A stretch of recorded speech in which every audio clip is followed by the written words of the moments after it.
Right now on social media, there's a lot of people sharing themselves doing TRT and steroids. And if that's what you want to do, go for it.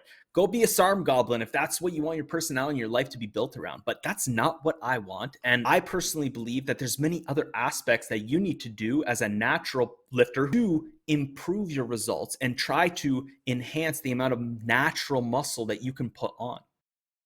We got a package delivered yesterday from Rogue Fitness. If you guys watched my latest video where I'm doing the 225-pound squats for 100 reps, you probably know what these are, but let's get into here and see what this is. Doing this with my left hand, so bear with me. Oh yeah, here we go. I've been wanting to get these for a very long time, and I don't know why I've never actually done it, but here we are, world. We got some squatting shoes. So I'm actually headed off to the gym in the next hour or two, and I'm excited to try these out. I've seen a lot of fitness influencers in the past use these. Basically, it's got a bit of ankle support, and from what I understand is it's on a bit of like on an incline. So it's actually, so instead of keeping your foot flat like that on the ground, it's actually kind of up like this. So we're gonna test these out, see how they fit right now, and then in the next hour or two, we're gonna head off to the gym and try some squats for the first time.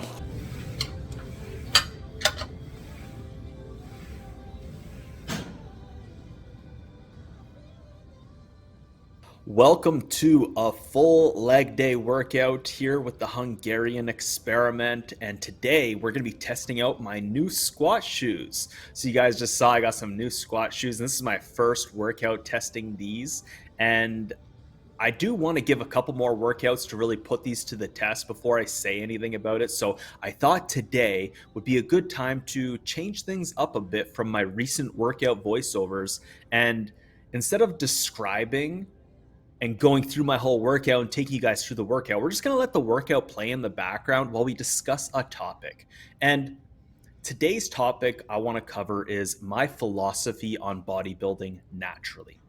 Now, I know when you hear the idea or see the title of this video, my philosophy on bodybuilding naturally, it can be construed in many different ways, and potentially a lot of people will challenge or argue what I'm about to say in this video. So I want to provide some context and address things right off the bat.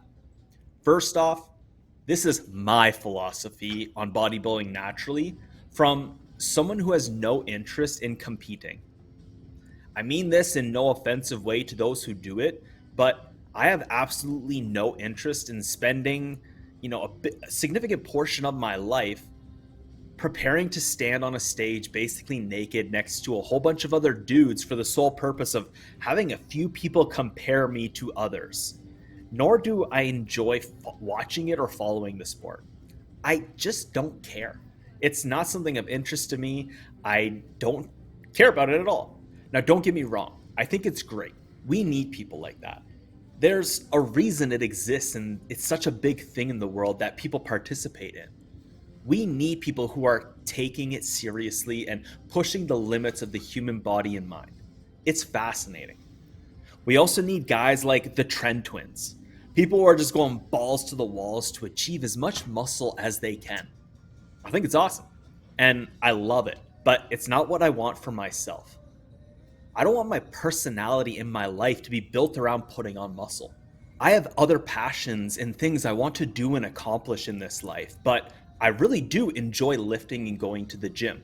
For myself, I don't enjoy team sports. I don't enjoy stamina type training and workouts and things like that. I really enjoy lifting. I enjoy seeing results. I enjoy that I get to push my body and my mind to its limits at my own rate and how hard or fast I want to go. And I really enjoy that. I personally believe I've built it in a way that it doesn't interfere with my life and the other passions that I'm trying to accomplish.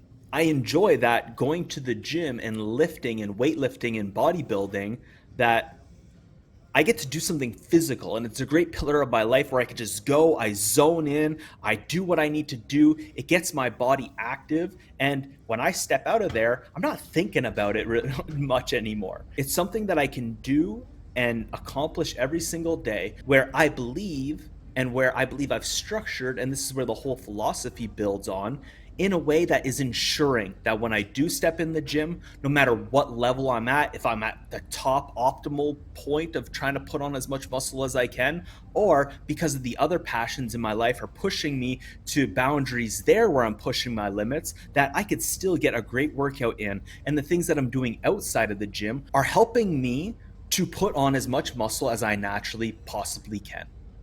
And that's an aspect we're going to cover today in my bodybuilding philosophy that I think is very important for a natural lifter is hormonal optimization and doing things in the gym and outside of the gym to try to optimize your hormones and increase your baseline hormonal output as much as you possibly can naturally. I believe there's a lot of perspectives out there in the world who are pushing themselves to the limits. And even right now on social media, there's a lot of people sharing themselves doing TRT and steroids. And it's very open and honest and transparent, which I think is great. But I think there's a lot of people hopping on that as well, too, and being inspired by it. And if that's what you want to do, go for it. Go be a SARM goblin if that's what you want your personality and your life to be built around. But that's not what I want. And I personally believe that there are many other men out there in the world who are in a similar position as mine. They got other things going on in their life, but they want to know when they're stepping in the gym that they're doing the most optimal things to get the most optimal amount of muscle mass as possible. And when they're outside of the gym, they can enjoy their life and tweak things around. But for the most part, it's setting them up so that they can get the best results when they're in the gym. I want to be the best dad I can be when it comes to that point. Right now, in the last 3.5 years here since I've been on my hiatus from my YouTube channel, I created a business, a 6-figure business. The last 2 years in a row in gross revenue was over $250,000. I had to put a lot of time, effort, energy, and focus into that and not doing things like worrying about my workout routine or worrying about my calorie intake and having to count calories and focus on that stuff.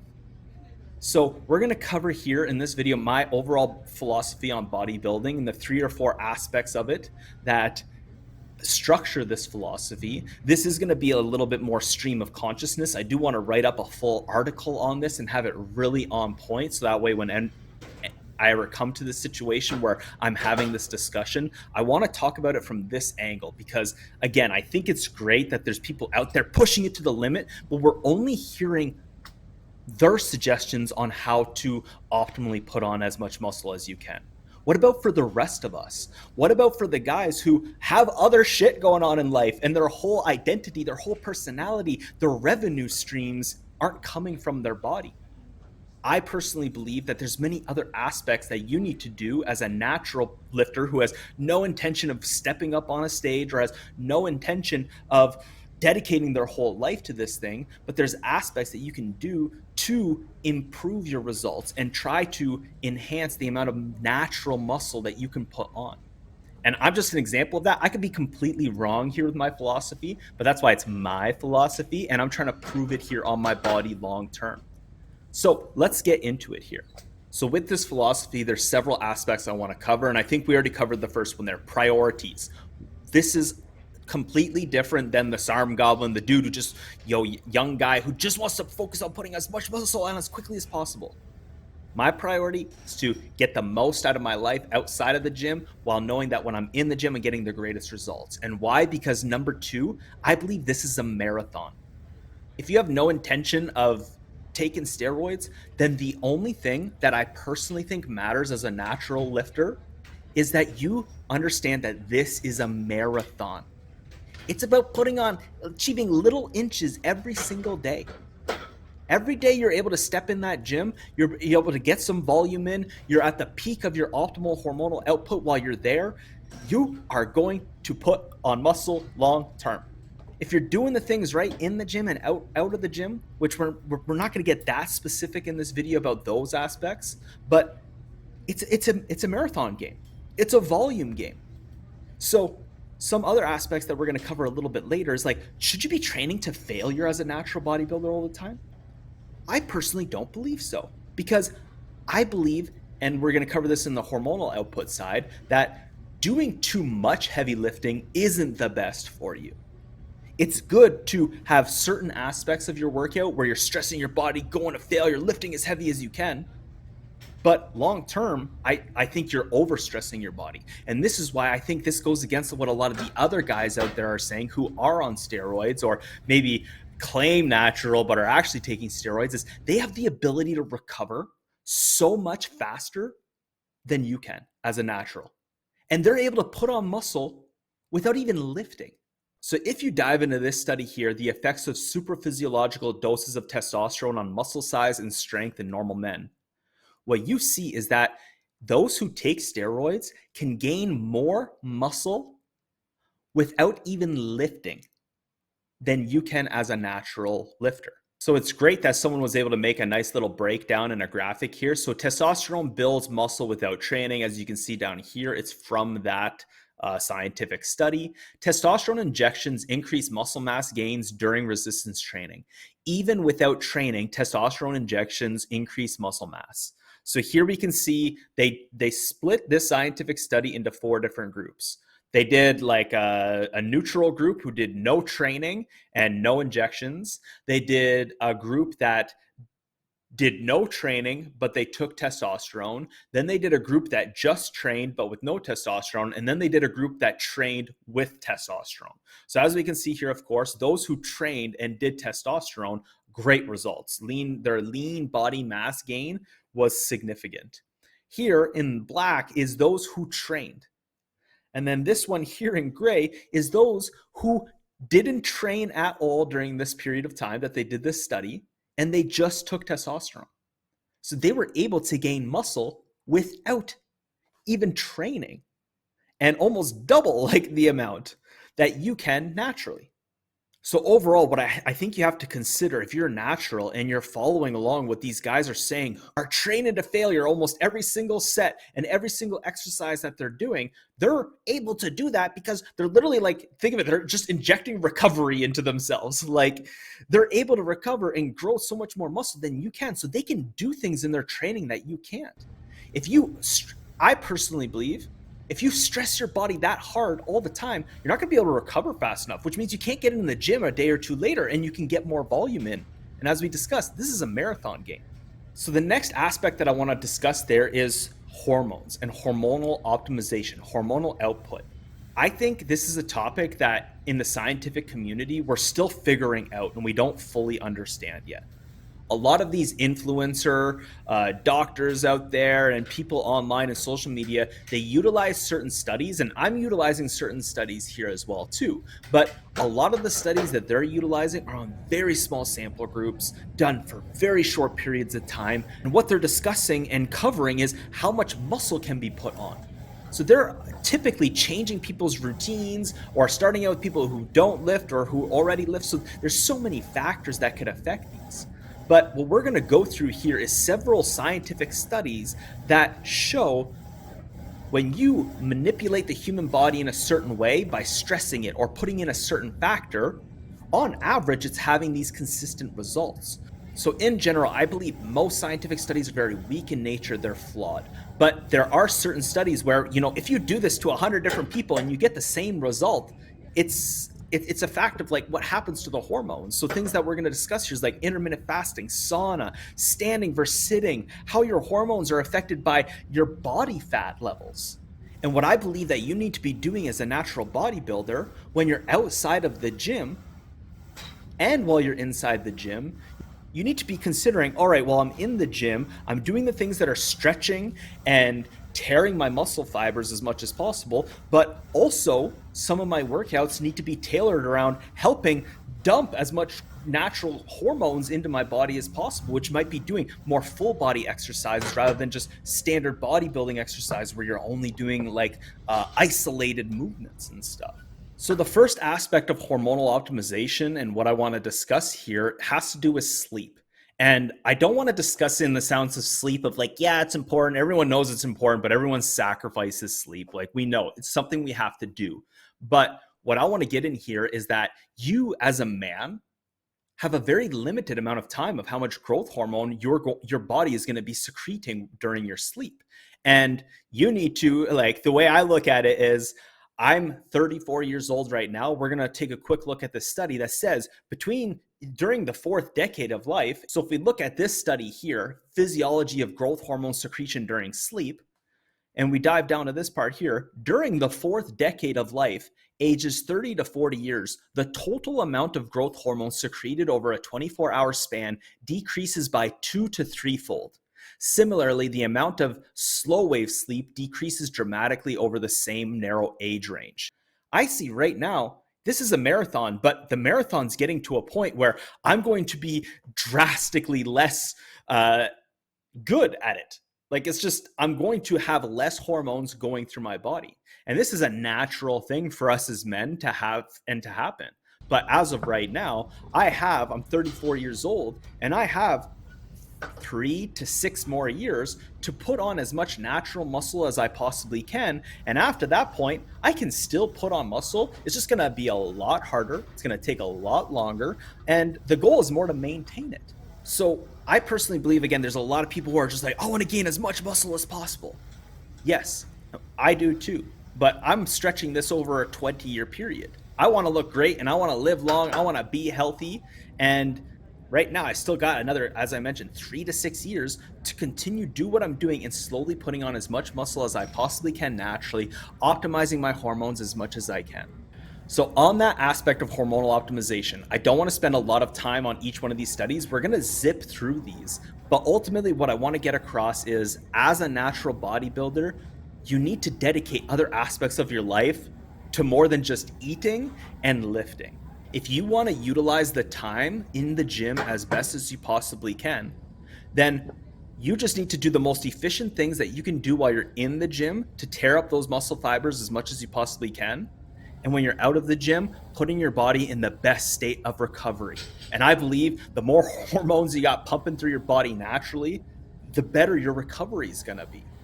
So we're going to just rip through a bunch of quick studies and quick scientific facts that show different aspects of how you can optimize your hormones. And there's so many more ways to do it, so many different things you can do. But why I think this is so important is because as we look through studies like this, a population level decline in serum testosterone levels in American men, it shows, and I think this is actually a common narrative that a lot of people know nowadays, that compared to 50, 100 years ago, testosterone levels in men are down significantly.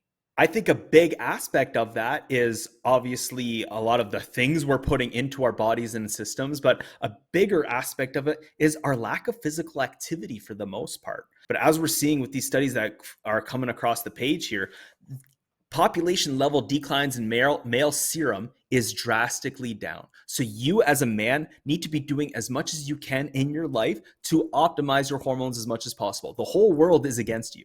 Here's an example of effects of a 1-day fast on growth hormone levels over a 24-hour period. As we can see, if you just go day to day and you're eating 8 small meals, here during the day is what a typical growth hormonal output is for a person, versus here is with a 24-hour fast. Now, if you fast every single day, are you going to get these great results? Is it sporadically? How often? There's all these other factors that affect it. You still need to eat. You need to recover. You need to do all these things. So it's about finding the best way it also adapts to your lifestyle and building a lifestyle around it that's stress-free and enjoyable, I believe, as well too. In this study, we can see 24-hour growth hormone release compared to amount of belly fat. So I believe bulking can be okay, but if you're fat, if you're overweight for a significant period of time, let's say 2 or 3 years, I believe that's having a negative effect on your growth hormone output, as we can see from this study here. Depending on how in the health and fitness space you are right now, you've probably seen a lot of things about cold showers and cold therapy and ice baths and sauna. These are all aspects that I'm glad it's gaining attention now, but I also don't think people are talking about the hormonal effects from it, and why I think that's why most people are getting the best results from this. So here's a quick study on sauna use. And as we can see here, growth hormone increased 2 to 5-fold. Growth hormone releasing hormone increased 4-fold. Here's a quick example of how your hormones can be affected while you're in the gym. So here's growth hormone levels. And one aspect that we hear a lot from people is give long rest in between sets. Yes, I think that can be great if you're wanting to lift heavy or you're wanting to make sure that every set and every rep you do is perfect. But what if you're trying to optimize your growth hormone levels for a certain workout at the gym? Well, here, this study points that it might be actually beneficial to do high volume with little rest in between. So, growth hormone levels following weight training with rest periods or weight training with limited rest. So, we can see here weight training with rest, pre, post hormone levels of release with training with rest. So, if they had rest between their sets, and then here, weight training without rest.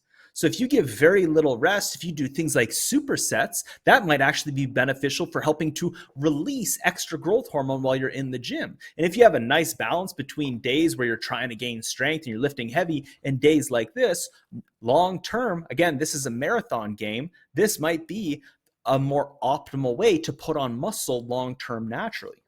And this is the last study I want to discuss here really quick on the subject of hormonal optimization before we move on. But this is not a direct show of how much growth hormone or testosterone can be affected, but spending at least 120 minutes a week in nature is associated with good health and well-being. How stressed are you in life? How much, even though I work 70, 75 hours a week, many weeks, I enjoy what I do. I don't feel stressed out when I'm doing it. So that's certain aspects that you need to consider. Your stress, how often you're getting out in nature. These are things that we might not be able to directly measure, but long term, they might have significant benefits as a natural bodybuilder. Less, I think, going out in nature versus some of the other aspects that we just discussed there, where it directly affects your growth hormone outputs, like fasting for 20 hours. But this is all stuff that I think we need to consider as natural lifters who have no interest in going to stand out on a stage. So now that we talked about hormonal output, I want to talk about fasting and intermittent fasting.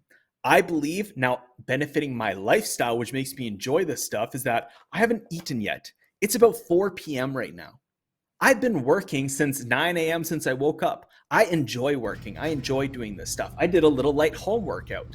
And instead of having to worry about eating 6 to 8 small meals a day, and the fact that I see studies that show that this is great for my hormones, I love doing this and it's great for my lifestyle and it helps me outside of the gym enjoy my passions more. And I know, hey, dude, I'm fasting. I'm almost at 20 hours fasted right now. I'm going to go rip a nice workout at the gym, a nice volume workout, and then come home and smash and enjoy big plates of food and enjoy filling up versus I don't enjoy eating little small meals. I feel like I just want to devour whatever's in front of me and eat more and more and more. Maybe that's a problem with the way I eat, but like I find I can get lean, I can manipulate my body and gain fat or lose fat very easily. It's not a problem of how much I'm eating. It's I enjoy eating bigger, fuller meals. And I have the discipline to not overconsume. But it's just a matter that I don't enjoy like grazing throughout the day. And personally, I don't think it's the most optimal thing for us as humans. And I don't believe, as we evolve to become human beings, that that's how we ate. And this is why I believe there's such great hormonal outputs from doing things like a 24-hour fast or fasting for 16 to 18 hours. So one of the last aspects that I want to discuss here is training to failure, pushing your body too hard or to its limits, or what some people might call overtraining. Now I'm about to do this Hormozy experiment where I'm going to do so much volume, it's crazy, but I'm not training to failure. Again, I believe this is a marathon. I believe it's about volume over time. I believe training to failure has its benefits.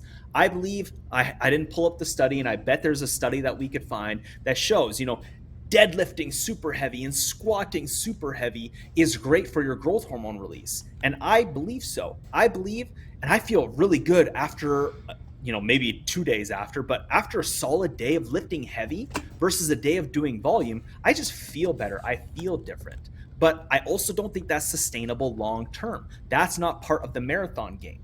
Now, you might mix it up with your training. Have set 3 months where you're doing heavy stuff for failure and then give it a break. Or again, what I'm about to do with this Hormozy experiment is I'm going to an extent where I'm going like 4 to 5 times the amount of volume that I can do in these 42 days and eating a ton of carbs to help accomplish it. One last thing about the failure aspect too is that I think going to failure regularly can be prone to lead you to injury. You miss 3 months in the gym, bro. That's 3 months you can never get back. And as we showed there, when you're getting to your mid to late 30s, bro, your growth hormone is going to be cut twofold to threefold.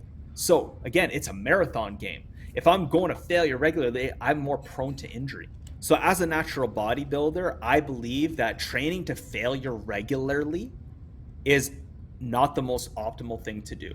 Now, again, I feel like there might be a ton of people who disagree with that, and for sure, feel free to disagree. But depending, unless your life is really dedicated to this stuff, I find it very hard to believe that I could train to failure regularly, still do these intermittent fasting type style of eating, and get 12 to 14 hours out of my day in regards to productivity for the things I'm passionate about in my life. I just don't think it's sustainable long term. I think it's things you do periodically to help optimize your hormonal output. But for the most part, as a natural bodybuilder, you're focusing on time under tension, how much volume you can really do, going through the full muscle groups, doing it with great form. And you're overloading the muscle with weight, more with reps and volume. Yes, with weight over time as you get stronger. And you can do periods and aspects in training to help you get stronger and lift heavier so you can lift more and do more volume in your bodybuilding style workouts. But in general, I don't think that should be a main focus as a natural bodybuilder. But again, that's just my opinions, my thoughts as a natural bodybuilder who has no interest in standing up on stage and has other passions that they're focused on about in life.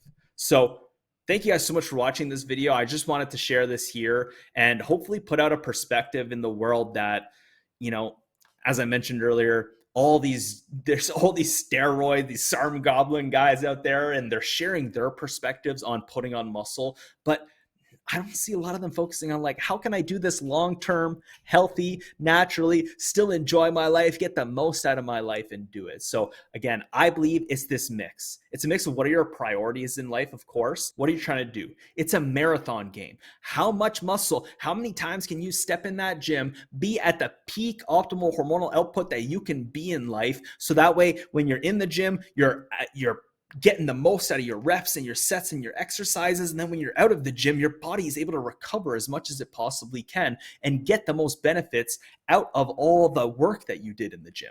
Along with that, you have to have a great lifestyle. You have to have a lifestyle that you enjoy. You can't be stressed out all the time because that's going to affect how much natural hormones you can produce. And then it's your hormonal output. How much hormones are you naturally able to output? What can you do in life to optimize your hormonal output as much as you possibly can naturally? You are watching people inject these hormones into their body, but you can be doing things in life that naturally increase this. But there we go, guys. That's my philosophy on bodybuilding naturally. Feel free to rip it apart in the comments section below, or let me know, do you agree with this? I'd love to know. So thank you guys so much for watching. Hope you enjoyed my leg day workout there. I'm excited to keep breaking in these squatting shoes and give you guys maybe a little bit of feedback on it if you're interested. So let me know in the comments section below. Appreciate you watching. We'll see you in the next one. I am the Hungarian Experiment.